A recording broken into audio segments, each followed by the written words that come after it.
Hello বন্ধুরা, আজ আমি তোমাদেরকে আমাদের পরিবেশ চ্যাপ্টারটির কোয়েশ্চেন আনসারগুলো দিয়ে দেব। তো চলো, প্রথম কোয়েশ্চেনটা হলো পরিবেশ মানে কি? আনসারটি হলো আমাদের চতুর্দিকে আমাদের বেষ্টন করে রাখা সব উপাদান মিলে যে একটি অবস্থার সৃষ্টি হয়েছে সেটাই পরিবেশ। তোমাদের বইতেই আছে, এটা তোমরা লিখে নিতে পারো।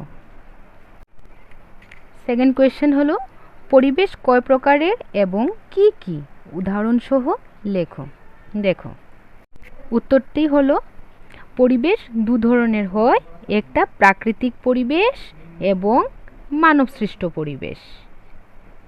তা তোমরা এখান থেকে দিতে পারো মানবসৃষ্ট পরিবেশ কি কি আছে। দেখো, ঘরবাড়ি, উদ্যান, সেতু, কলকারখানা, ধর্মীয় অনুষ্ঠান, রাস্তাঘাট, এগুলো কি মানবসৃষ্ট। আর প্রাকৃতিকে কি আছে দেখো, জলমণ্ডল, বায়ুমণ্ডল, স্থলমণ্ডল, জৈবিক মণ্ডল।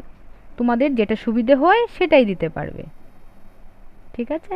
তারপর হলো পরিবেশের প্রধান অংশসমূহ কি কি। চলো দেখি।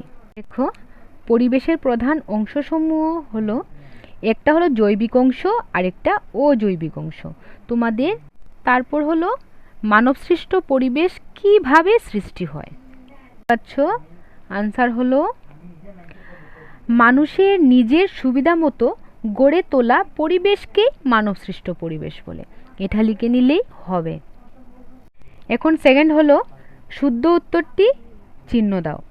এখানে কি আছে দেখো, কোনটি মানবসৃষ্ট পরিবেশের উপাদান নয়। এখানে তিনটা পয়েন্ট আছে, মাটি, শিক্ষা প্রতিষ্ঠান, পরিবহন ব্যবস্থা। তো এখানে কি হবে, উত্তর হবে মাটি। তারপর কোনটি প্রাকৃতিক পরিবেশের উপাদান নয়, পর্বত, বাড়ি, নদী। তো উত্তর হবে বাড়ি।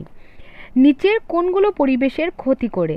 এখানে 5টা পয়েন্ট আছে, দেখে নাও। গাছপালা, কলকারখানার আবর্জনা, খাদ্যশস্যর বৃদ্ধি, জনসংখ্যা বৃদ্ধি, জীবজন্তু নিঃশেষ হলে।